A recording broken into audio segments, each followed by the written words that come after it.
Hello and welcome to Fridge Camp. Coming up in the fridge today, Ben is on a bike eating vegan fried chicken. Yeah, I don't get it either. We also grill our mystery guest in the aftertaste. He's around here somewhere. But first, at Sorted, we're always keen to help people. And whilst Ben doesn't have a PhD, he does have a sofa and some gaffer tape. Just a sofa. He just has a sofa and some gaffer tape.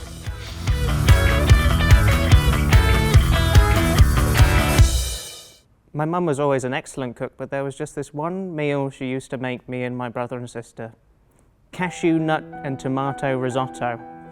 She made it for years and we never said anything about it. Eventually she stopped making it for us, but the memory lingered. And Charlie, tell me, was this where the drug addiction began? I don't have a drug addiction. It was a risotto, so. But this tragic time, these rogue teenage years, it all began with a risotto. No, just literally just a risotto that wasn't very good. Oh, well, should we just try and cook up another one and make it a tad better? Yeah, sounds sensible. Let's give it a go then. Thanks for letting me sleep on your sofa last night, by the way. Always welcome, Charlie. Okay, Charlie, welcome to Sorted Kitchen. Today we're going to tackle tomato risotto, but not the way you know it. We're going to make a tomato stock, so the end result tastes incredibly of tomato, but it doesn't look red and tomatoey. Oh, that will get rid of some of the bad memories for me. Hidden tomato. Right, yeah, Hidden I like tomato. it, I like it. First up, very classic, cherry tomatoes, celery stalks, so maybe half of the dill can go in. I'm going to add a generous pinch of salt and pepper, and then 1 clove of garlic. If you just crush that on the board under your hand. Just lean on it? I mean, the other hand is optional, but what you end up with is something that should just peel apart. There you go. You've got a shaky hands McDonnell here today. I'm going to do my best. There you go. Here we go. That's the garlic, isn't it? All in and blitzed up to a mush. So we've taken so many tomatoes, and it doesn't look particularly tomatoey. No. Certainly not particularly red. It looks sort of like sick, if I'm honest. But I'm sure it tastes great. Yeah, well, do you want to smell it? Yeah. I'm going to add some water to let it down as well. Have a smell. Oh, that actually smells delicious. Leave it for like this for a couple of hours, and then we need to strain it off to end up with just the very pure liquid. And to do that, we need a nappy. This is a real thing? So what you want is a fine cloth. You can use a cheesecloth or something like that. These are literally fresh, clean baby's nappies. Pour all that in there and we'll see what we end up with, because the result is delicious. Now what we need to do is gather up all of this. Oh, excuse the bubbles. If you just hold that for a second, tie it off. You can see what's coming out. We don't want to squeeze the bag, we just want to let it naturally drip through. What does that look like, eh? And then all you need to do, just let go, is put that whole thing into the fridge. And then basically you just leave it to very carefully drip. What you don't want to do is squeeze it. So that's what I'm tempted to do. Overnight, it transforms and looks something like this. This is yesterday's nappy. Ooh. This is the most intense tomato flavour you'll ever get from something so clear. It's brothy soup or something. And we used to serve this in a restaurant I used to work in. Oh my God. That is really good. Really Even just like, tomato. I would happily eat that whole thing. A little bit of oil in the pan, in this case, sun-dried tomato oil. And then we're going to add finely diced onion and garlic. The key to a really, really good risotto is making sure those onions are soft and sweet before you add in the rice grains. A couple of things that help that. A pinch of salt draws out the moisture of the onions and helps them steam before they have time to burn.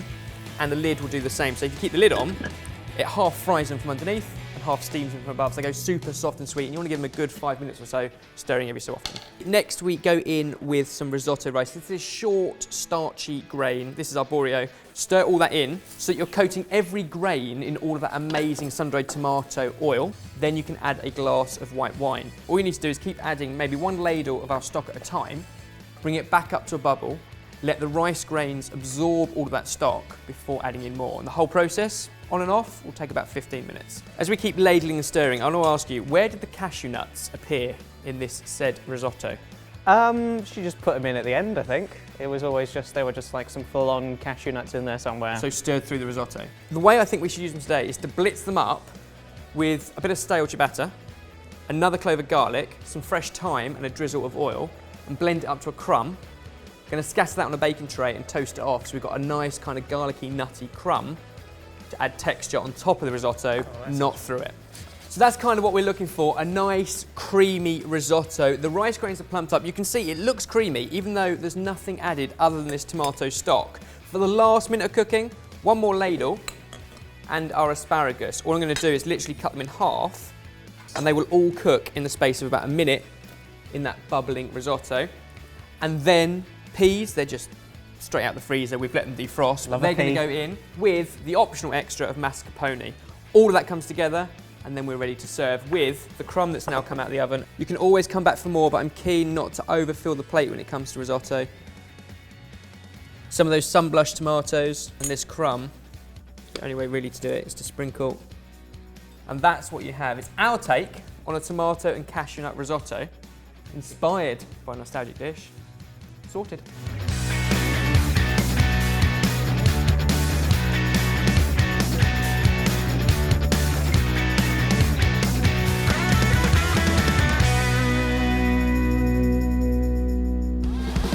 There we go, have a taste. Okay. See what we think.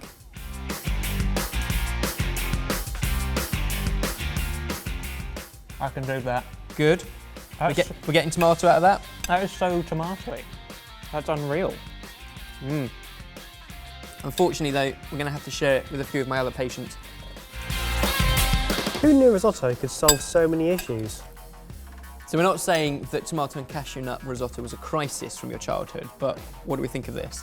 I mean, it's great. Like, I definitely feel like a weight has been lifted.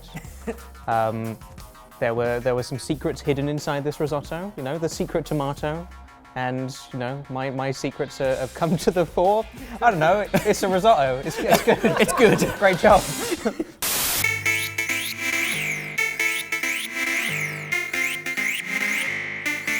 Rude boy, you beg you don't try it. Tell him Mike Brown to make him all riot. Man.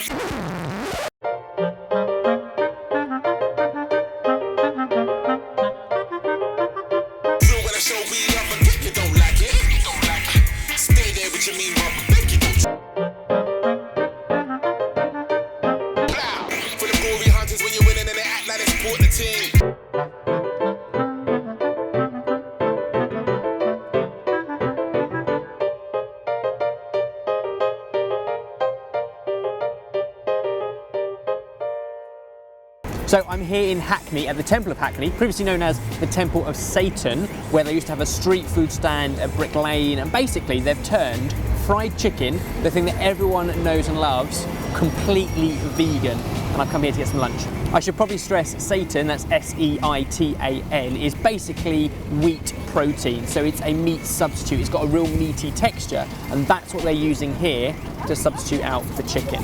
Starting off with their mac and cheese, which we know is heavy on dairy, except theirs is made using cashew nut cheese. They make that on site. They also top it with sour cream they make on site, and their own parmesan, and topped off with these Seitan pieces. It's really creamy, surprisingly so, considering it's made from nut cheese. Do you know what? That's not bad. Considering when you think about it, even the pasta has to be made without egg. It's a good mac and cheese that's vegan. Okay, so here's the challenge. Everyone's talking about the fried chicken burger that has no chicken in it. It's made from the same Seitan, it's got a crispy crumb, soft bun, even vegan mayo. I have to be honest, up until today, the only real sort of meat substitutes I've tried is when it's beans or pulses or tofu. I've never actually had Seitan. And I'm a bit confused because I think they put chicken in mine. It actually has a meaty texture. They say that some vegans don't actually like eating Seitan because it is so meat-like that they think they're eating meat, and you could be tricked. The bacon's kind of more spongy than crispy or like leathery like a pork bacon, but you know what? The chicken has a very similar texture. Chicken. And finally, given that everything we've read about this place is all about their fried Seitan or their fried chicken, I got a couple of pieces on their own, and you can see now exactly that texture, the crispy crumb, the well-seasoned crumb. It's slightly chewier than chicken, but when it's in a burger or chopped up on top of mac and cheese, You would never know. Do you know what? If like the owners of this place, after 10 years of being vegan, you were really craving fried chicken, then this is the way to go. Seitan is the closest thing to fried chicken that's not actually chicken I've ever tried. And it certainly isn't bad. All in all, really interesting and definitely worth a cycle to Hackney. Well, if you haven't already checked out Charlie's channel, there's loads of fun and science and stuff on there. All the information is down below. He was our first collab, and actually at this point in time is our most recent. Fact. Jake, I think that fridge cam had everything. It had some hidden tomatoes. It had cycling proficiency. But I'll tell you what, it didn't have any gaffer tape. Or will it? Follow us into the aftertaste where we grill Charlie and see if he gets some gaffer tape out. I don't know. don't think he will. No? I'm probably not sure.